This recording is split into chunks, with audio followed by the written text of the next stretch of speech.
Hello అండి, welcome back to my channel. నేనైతే lemon rice చేస్తున్నాను. దానికోసం కావలసిన పదార్థాలన్నీ ఇలా అయితే ముందుగానే పెట్టేసుకున్నాను. నేను దానికోసం ఒక 2 కప్పుల రైస్ని అయితే ఉడికించుకొని ఇలా మంచిగా చల్లారి పెట్టుకొని విప్పి పెట్టుకున్నాను.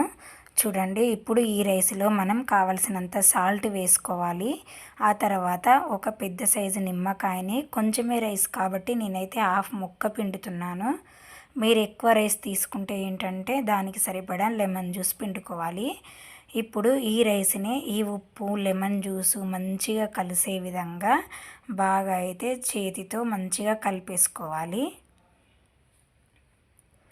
ఈ ఉప్పు నిమ్మకాయ ఈ అన్నంకి బాగా పడుతుందన్నమాట, మనం పోపు ప్రిపేర్ చేసుకునే వరకు.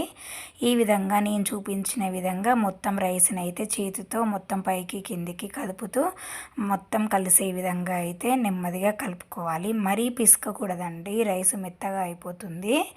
అలా స్లోగా కలుపుతూ ఉండాలి. ఇప్పుడు పోపు కోసం అయితే మనం స్టవ్ ఆన్ చేసి దానిపైన ఒక కడాయి పెట్టుకుందాం. చూడండి, ఈ కడాయి బాగా హీట్ అయ్యాక దాంట్లో ఈ రైస్కి సరిపడినంత ఆయిల్ వేసుకుందాం.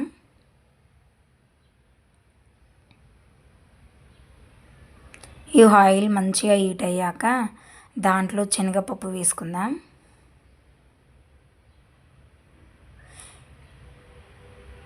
ఆ తర్వాత పల్లీలు, కొంచెం మినపప్పు వేసుకోవాలి. ఇవి మంచిగా వేగాక మనమైతే దీంట్లో ఒక ఎండు మిరపకాయ అయితే తుంచి వేసుకుందాం ఫ్లేవర్ కోసం. ఇవి మంచిగా వేగనిద్దాం. మంట అయితే చిన్నగా పెట్టుకోవాలండి, లేదా అంటే బాగా మాడిపోతాయి ఇవన్నీ. ఆల్రెడీ నేను చేసేటప్పుడు మా పాప పిలిస్తే సైడ్కి వెళ్ళేసరికి ఇవి కొంచెం మాడిపోయాయి. ఇప్పుడు దీంట్లోకి కావలసినన్ని పచ్చిమిర్చి అయితే సన్నగా కట్ చేసి ఇలా వేసుకోవాలి. మీరు స్పైసీ తక్కువ తినేటట్లయితే ఒక 2-3 వేసుకోండి. నేనైతే ఒక 5-6 వేసుకున్నాను. ఈ పచ్చిమిర్చి మంచిగా వేగే వరకు మంట అయితే నెమ్మదిగా పెట్టుకొని వేయించుకోవాలి. మనం లెమన్ రైస్ తినేటప్పుడు ఈ పచ్చిమిర్చి పెట్టుకొని తింటే చాలా టేస్టీగా ఉంటుంది. ఇప్పుడు దీంట్లోకి ఒక 2 రెమ్మల కరివేపాకు వేసుకుందాం. ఈ కరివేపాకు కూడా మంచిగా కరకరలాడే వరకు వేయించుకోవాలి.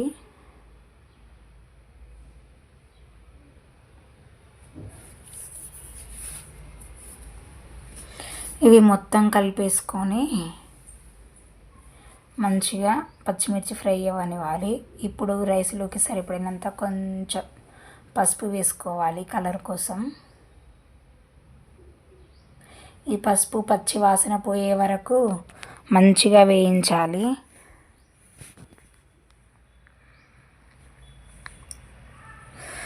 ఆ తర్వాత ఇవి మంచిగా ఫ్రై అయినాక మనం ముందుగానే ప్రిపేర్ చేసి పెట్టుకున్న రైస్ ఉంది కదా, ఆ రైస్ను మొత్తాన్ని దీంట్లో వేసేసుకోవాలి.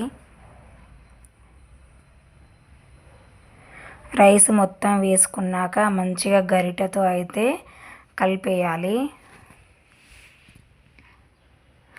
మొత్తం ఆయిల్ పోపు మంచిగా అన్నీ కలిసే విధంగా నెమ్మదిగా అయితే ఈ రైస్ని అంతా బాగా మిక్స్ చేసుకోవాలి.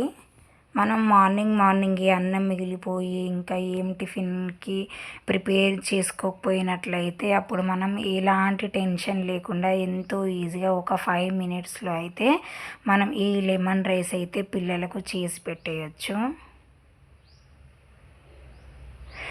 మరియు అదేవిధంగా చాలా సింపుల్గా మరియు టేస్టీగా ఉంటుంది ఈ రెసిపీ. ఎవరైనా చేయొచ్చండి. అదేవిధంగా పిల్లల లంచ్ బాక్స్లోకి కూడా మనం చేసి పెట్టవచ్చు.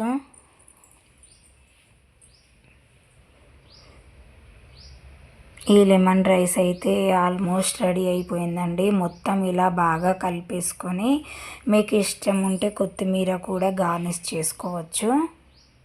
ఈ రెసిపీ కనుక మీకు నచ్చినట్లయితే like, share and subscribe my channel friends. Bye, have a nice day.